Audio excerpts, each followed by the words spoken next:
19. The Wheat and the Tares.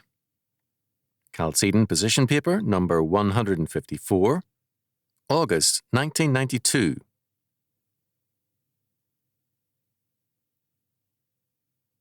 One of the most important and influential of the parables of our Lord is about the wheat and the tares.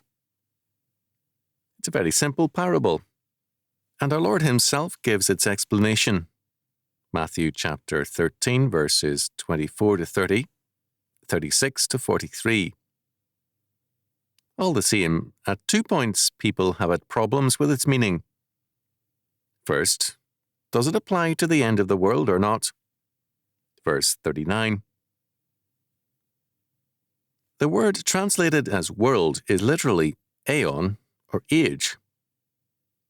This means that the fulfillment of this parable is continuous in history.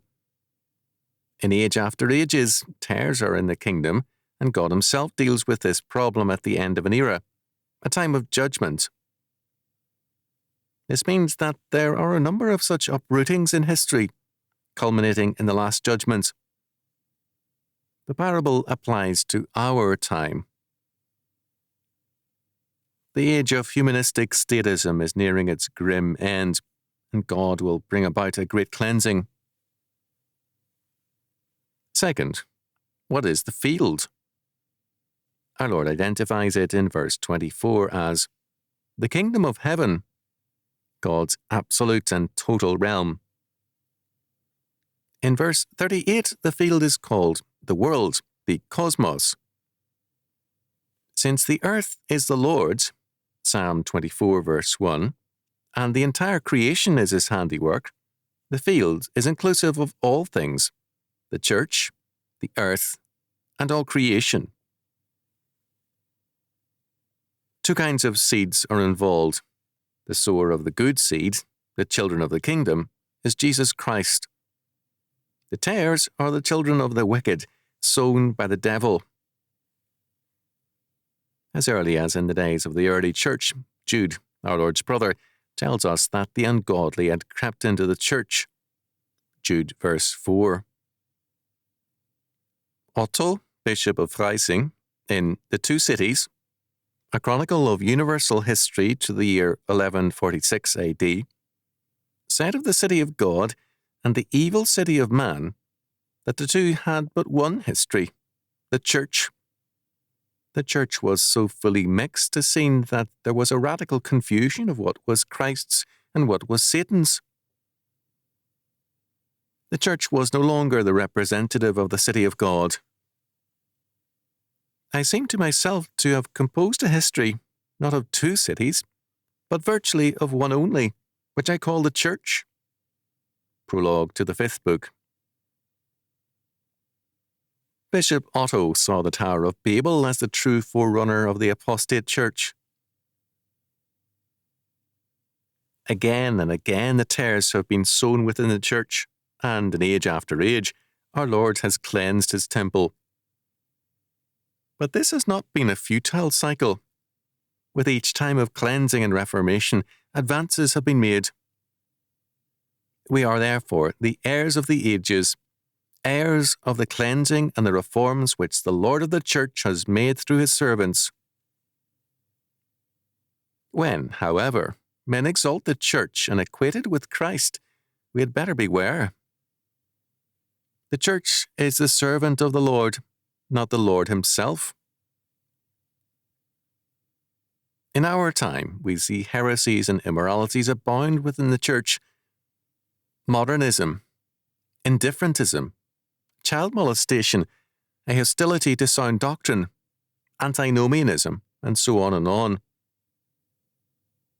The Church boasts of its past glories because its present life is an empty one.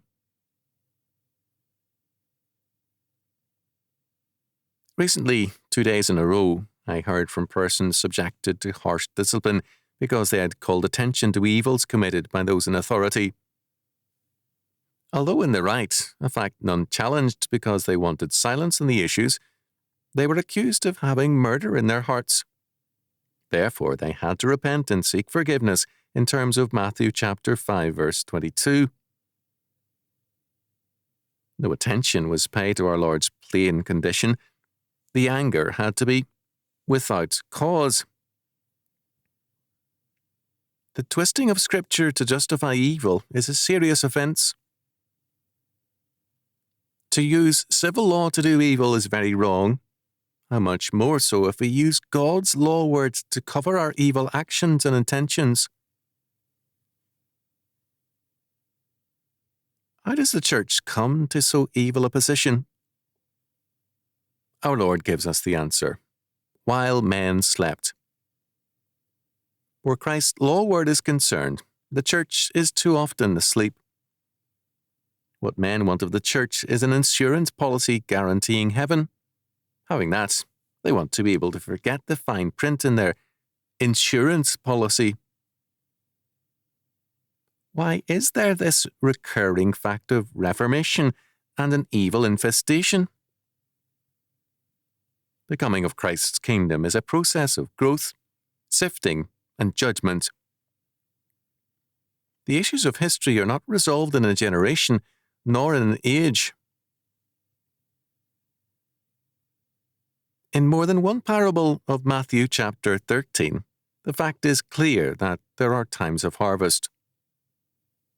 At the end of a growing season, harvest time comes. So too, at the end of an age, there is a harvesting. History has many growing seasons. We live in one, and we have a duty to the Lord in terms of it.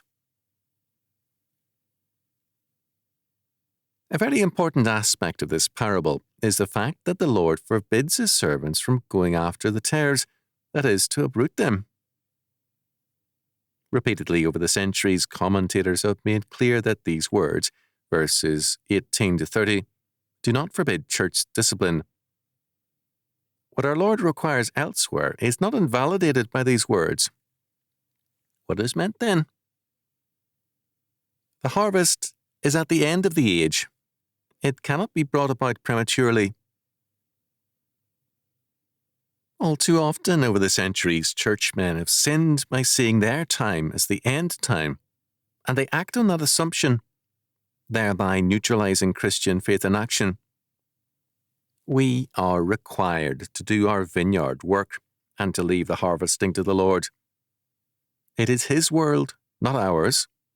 It is His church, not ours, and we had better remember this.